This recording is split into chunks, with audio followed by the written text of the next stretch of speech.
For God so loved the world, come on, that He gave His only Son, and whosoever believes. 사무엘상 4장 1절은 이렇게 시작합니다. 사무엘의 말이 온 이스라엘에 전파되었다고 합니다. 사무엘의 말은 하나님에게 받은 메시지였겠죠. 그 메시지는 무엇이었을까요? 그것은 사무엘서 전체를 통해 흐르고 있는 주제일 것입니다. 사무엘서는 계속해서 여호와께 범죄하지 마라, 그리고 그 여호와 앞에 겸손히 순종하라 라는 것을 계속해서 이야기하고 있습니다. 그리고 그 대표적인 인물이 사무엘과 사울왕과 다윗왕으로 이렇게 이어지는 구조죠. 그러니까 지금 백성들에게 여호와 앞에 범죄하지 말고 겸손히 순종하라 라는 메시지가 온 이스라엘에 전파되었다는 거예요. 그런데 이스라엘 백성이 그 말에 따라서 여호와께 범죄하지 않고 순종하고 겸손했느냐? 그렇지 않습니다. 오늘 이어지는 4장의 내용은 바로 블레셋과의 전투인데, 이 블레셋과의 전투가 일어나서 각 진영이 진을 칩니다. 양쪽에 진을 치고 에베네셀과 아벡 지역에 진을 치고 서로 이제 전투를 하는데, 그날 이스라엘 백성이 대패를 합니다. 그래서 4,000명이 죽임을 당해요.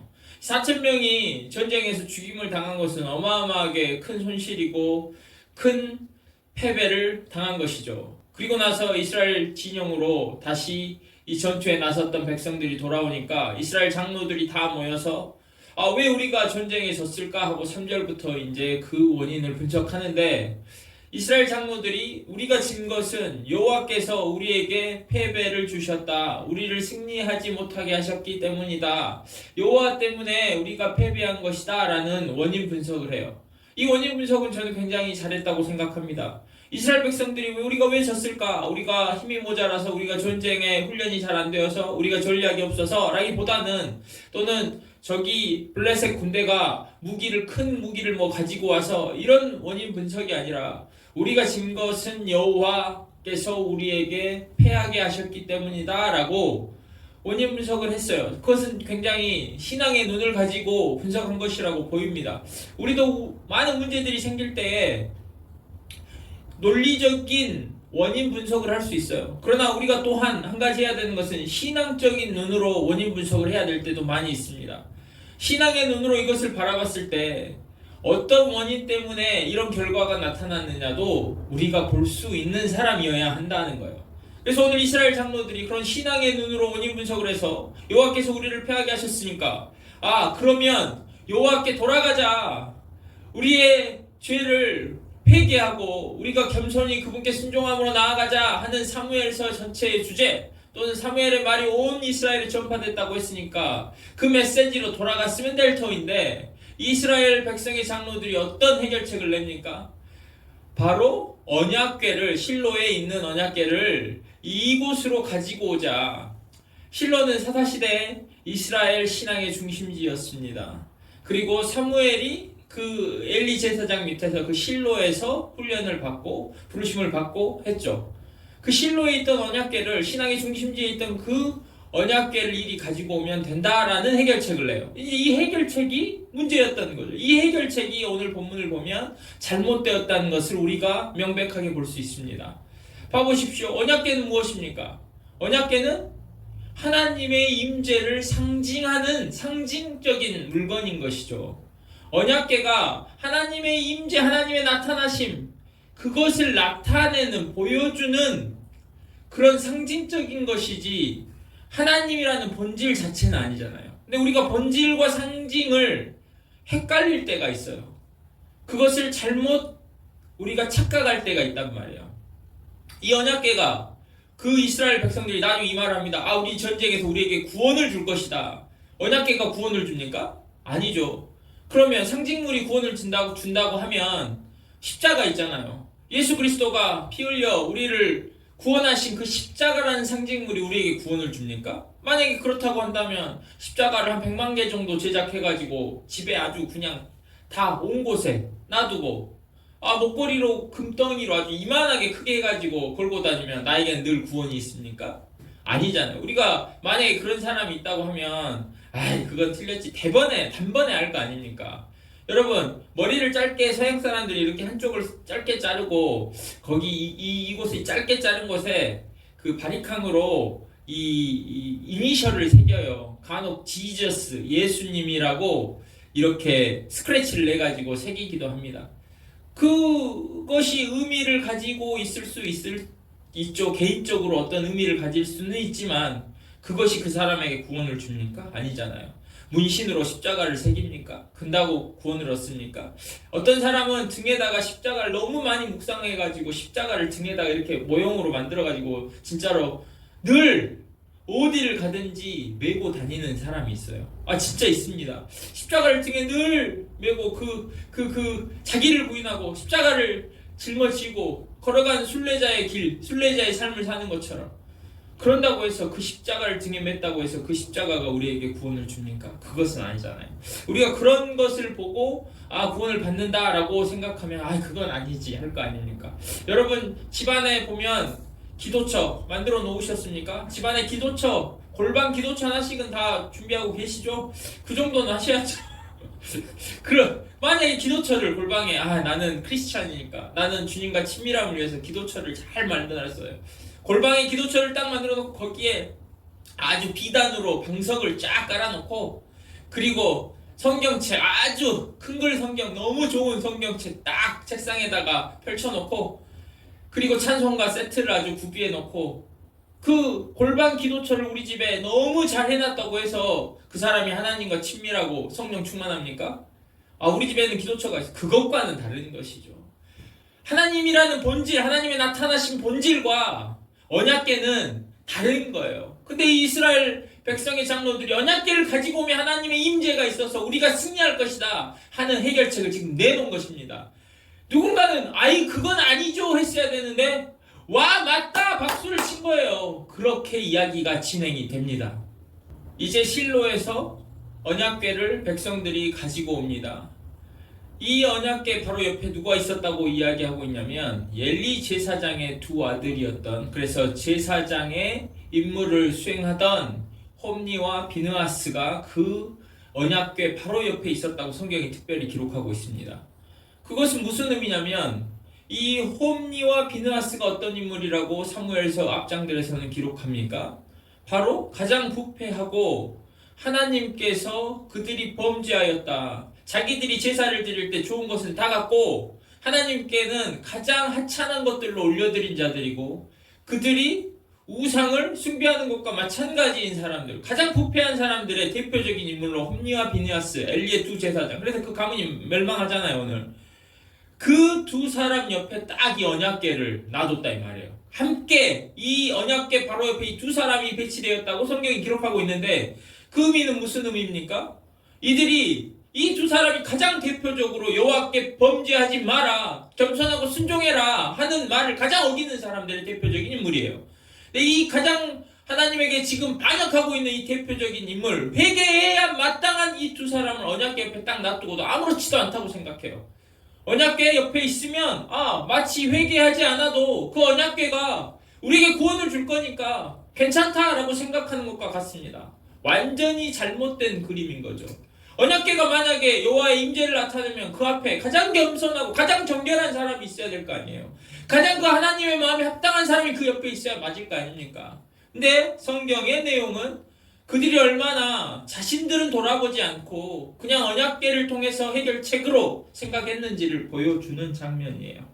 그리고 이제 이 언약궤가 이스라엘 진영으로 들어올 때 온 이스라엘 백성들이 큰 소리로 외칩니다. 환호를 해요. 그 흥분과 그 환호 속에서 이 언약궤가 딱 들어옵니다. 왜 이 이스라엘 백성들이 지금 환호하고 흥분해서 소리를 칩니까? 심지어 소리를 얼마나 쳤던지 봐보십시오. 5절 끝에는 큰 소리로 외침에 땅이 울린지라 그랬어요. 얼마나 큰 소리를 치면 땅이 울릴 정도로 진동할 정도로 되겠습니까? 이들이 뭐라고 외쳤을까요?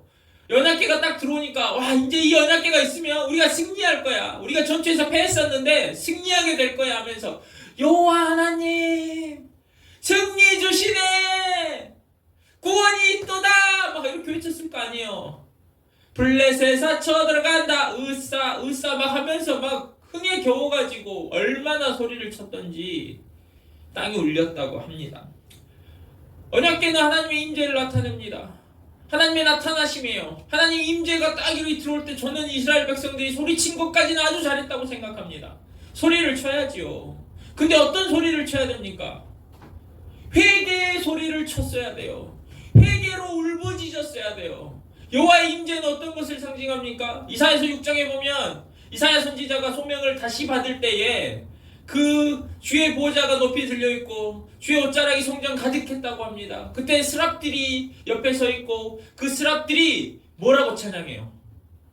그 여호와의 임재 앞에서 그 스랍들이 뭐라고 찬양합니까? 맞아요. 거룩하다 거룩하다 거룩하다를 3번 외쳐요. 즉 여호와의 임재는 거룩함으로 나타나는 거예요. 여호와의 임재라는 것은 하나님만 이 계시면 그냥 그 거룩함이 그래서 그 환상에서 연기가 충만하였다고 하는데 연기가 얼마나 촘촘하냐고요. 그 하나님의 임재 가운데 거룩함이 온 전인격적으로 느껴질 만큼 촘촘했다는 의미예요. 그러면 지금 언약궤가 여호와의 임재를 나타낸다고 하면 어떤 생각을 가져야 됩니까? 그 거룩함이 느껴져서 내가 죄인인데 그래서 이사야 선지자도 나는 망하였도다 하니까는 그 스랍이 숯불을 가지고 와서 입에 대가지고 내 죄가 사하여졌다 이 말을 듣잖아요. 먼저 느껴져야 됐던 것은 이스라엘 백성들이 이 언약궤를 보면서 자신들의 죄를 그동안 여호와께 범죄하지 말라고 그 메시지를 들었는데 우리가 범죄했구나. 우리가 겸손히 순종하라 그랬는데 우리가 높아지고 교만해지고 불순종했구나 하고 회개의 소리를 쳤어야 된단 말이에요. 그런데 승리의 환호만 외쳤어요. 언약궤가 있으면 모든 것이 괜찮다고 생각하고 승리의 환호를 외쳤다는 거예요. 이어지는 6절 8절에서는 블레셋 진영에서 이 이스라엘 백성들이 외치는 소리를 듣고 여호와의 궤가 이스라엘 백성에게 온 것을 알게 돼요. 그리고 그들의 반응인데 그 반응이 참 재밌습니다. 이 블레셋 이방인들이잖아요. 이 이방인들이 여호와의 궤가 들어온 걸 보고 전능의 신, 그들이 믿는 전능의 신이 임하였다. 그래서 우리가 전쟁에 망하였다, 이제 패하였다. 그 전쟁의 신이, 전능의 신이 왔으니 우리는 이제 끝장났다. 이런 염려를 합니다.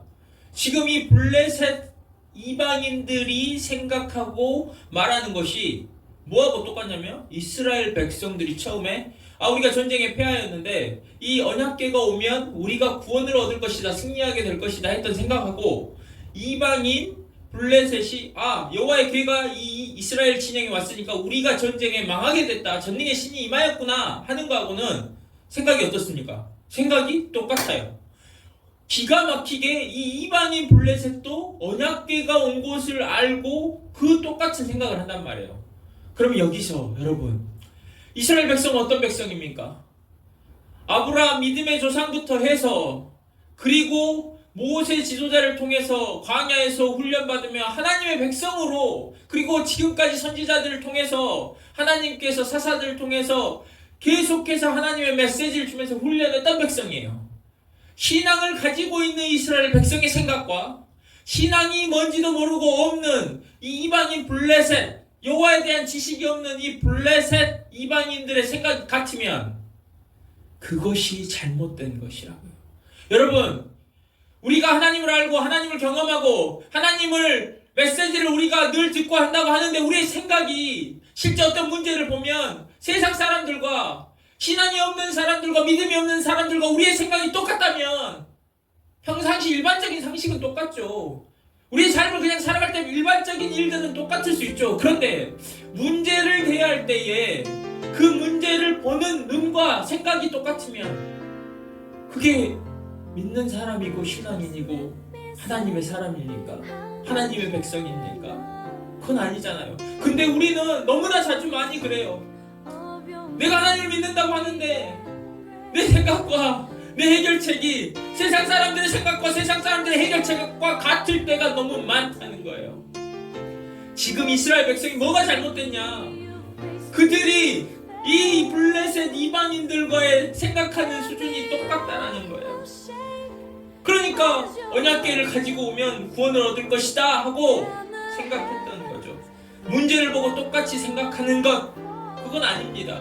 여러분 그 사무엘상 16장에 이제 뒤로 가면 사울 이야기가 나오는데 사울이, 제가 예전에 한번 설교했죠. 사울이 악령이 와가지고 번뇌하게 되니까 어떤 해결책을 가지고 옵니까? 아, 다윗을 옆에 놔두고 안심해요. 다윗이 그리고 수금을 켜면 상쾌하게 되니까 자신이 괜찮다고 생각하고 넘어가는 거예요. 내가 이 문제, 내가 번뇌하게 되는 문제 가운데 해결책으로 다윗을 옆에 놔두고 수금을 옆에 놔두고 수금 소리를 통해서 자신이 상쾌하게 됐다고 생각하는 것처럼 사울왕이 그 정도밖에 안 됩니까? 하는 거예요. 지금 이스라엘 백성의 장로들과 이스라엘 백성이 이 전투 앞에서 언약 깨면 괜찮겠지 하는 생각이 정확하게 이방인 블레셋 사람들이 하는 생각과 같다고 한다면 잘못된 것이죠. 사랑하는 성도님들, 하나님은 누구를 찾으십니까? 의인을 찾으십니까? 그렇다면 우리는 의인이어서 하나님이 찾으셨습니까? 이 질문 하나면 그냥 답이 나오죠. 우리는 의인이 아니었죠. 우리는 죄인 되었었죠. 그러나 하나님의 전적인 은혜로 우리가 찾음을 당한 거죠. 받은 거죠. 로마서 3장 10절에 사도 바울은 의인은 없나니 하나도 없으며 그랬어요. 그리고 예수 그리스도는 나는 의인을 부르러 온 것이 아니라 죄인을 부르러 왔노라 그러셨어요. 죄인을 부르러 왔노라 하는 이 말 속에는 죄인이면 무조건 오케이다 라는 말이 아니죠. 어떤 죄인이냐, 죄인인데 그 사람이 예수 그리스도 앞에 그 은혜 앞에서 뉘우치고 회개하고 낮아져서 겸손하게 순종하는 사람으로 그런다는 거 아닙니까? 하나님께서는 지금도 회개하고 뉘우치며 겸손하게 낮아지는 자를 찾고 계신다고 저는 믿습니다. 그리고 우리가 그런 사람이 되어야 되고 제가 그렇게 하려고 노력해야 된다고 믿습니다. 이스라엘 백성들이 오늘 해결책을 다른 곳에서 가지고 와요. 우리도 그럴 수 있어요. 우리 살다 보면 신앙의 해결책이 아니라 세상 사람들과 똑같은 해결책으로 살아가려고 할 때가 많이 있습니다. 이 시간에 다시 한번 그것을 돌아보고 뉘우치는, 그리고 겸손히 주님 앞에 낮아지는 모습으로 기도하면 좋겠습니다.